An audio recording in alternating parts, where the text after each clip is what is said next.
Well, I think finally we have some success here. I'm gonna turn this thing off.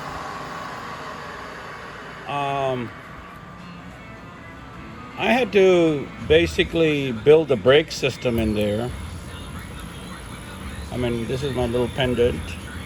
Um, the idea here is this: as this thing turns, these brake shoes, which are copper lined, I put some copper lining on it. There is torque that's applied. There's, this way, which causes this bolt to go in further down, which pulls this whole assembly forward.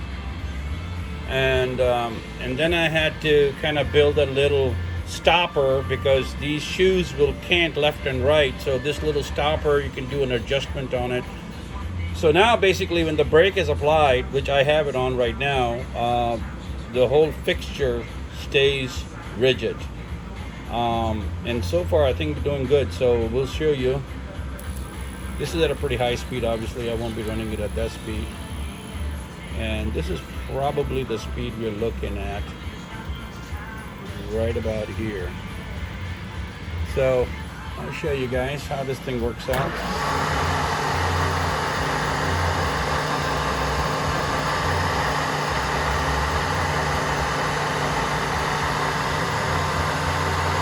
Now obviously when I'm going conventional, I don't have a problem.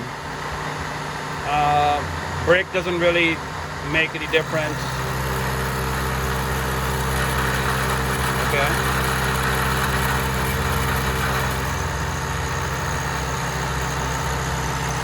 The brake works great. I mean, it doesn't really have much effect when I'm doing conventional.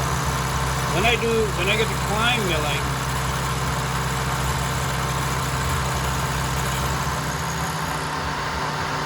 and let me see if I can show the finish on this.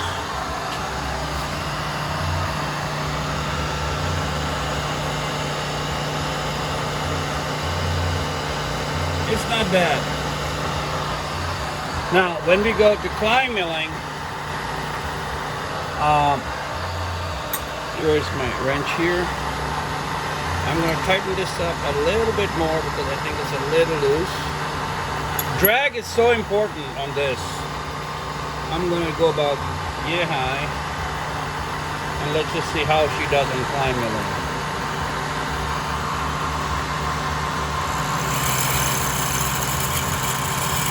The vibration I'm getting is from here.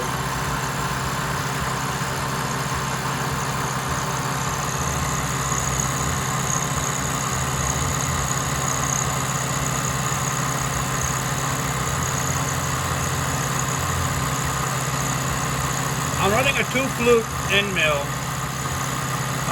and I wanted to test the 2-flute because if 2-flute can work, I know 4-flute will work much better. So here we have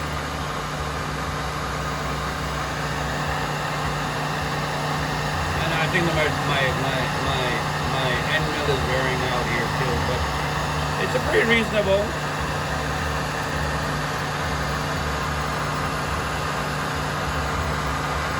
And we're going to bring it back down.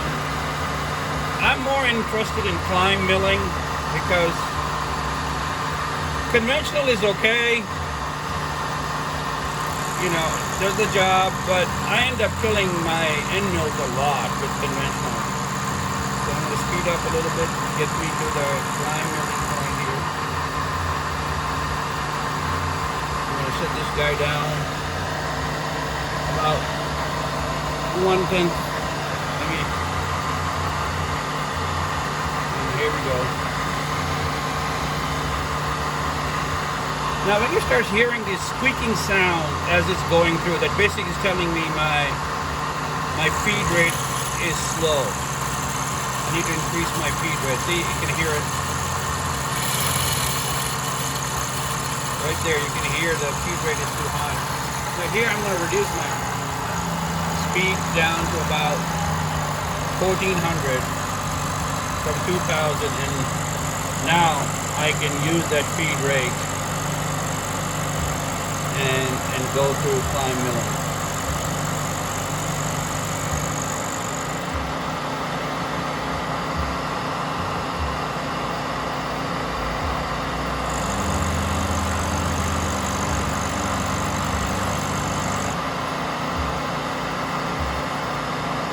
This is going to be a test here. We'll see, and I'm sure I'm going to have a little problem. I'm going to do a full depth of cut that I have it set up right now, and about a little bit of cut. Let's just see.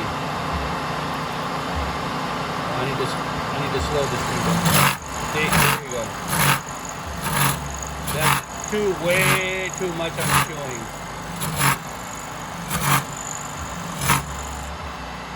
Even with that break,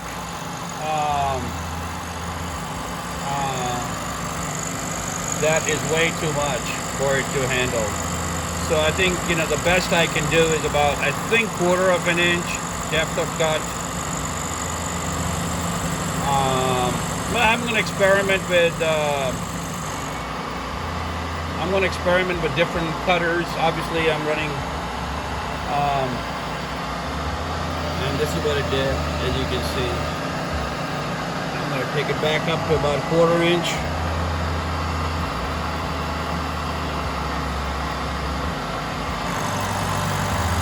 I mean, climb mill is absolutely not a problem. I mean, conventional. Conventional is absolutely not a problem. She is doing exactly what I want her to do. No vibrations.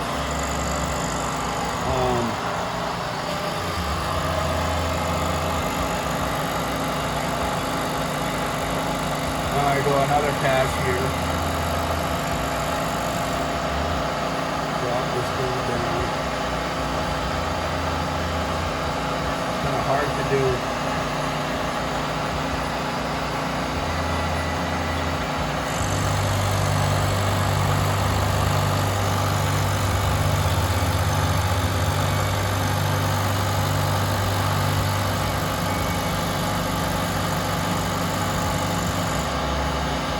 I mean, climb will work too. I just cannot have the depth of cut that I'm looking for.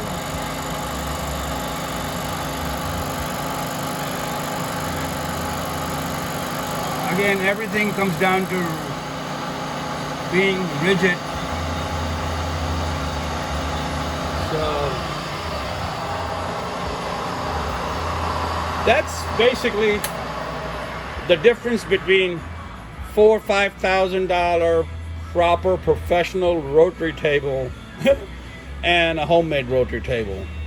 I'm sure I can do probably better design, better ideas. Maybe I can come up with some different idea. One thing I did notice, the height of the deck is actually causing a flex in the whole shaft. So that might be my next attempt, maybe to drop the height of the deck down as low as possible. And typical on a regular rotary table, you have a very solid cast iron base that the head will sit on top of, and that really, the whole idea is to provide rigidness, which obviously here I don't have that. I only have one shaft which is sitting on top of bearings, and that's it.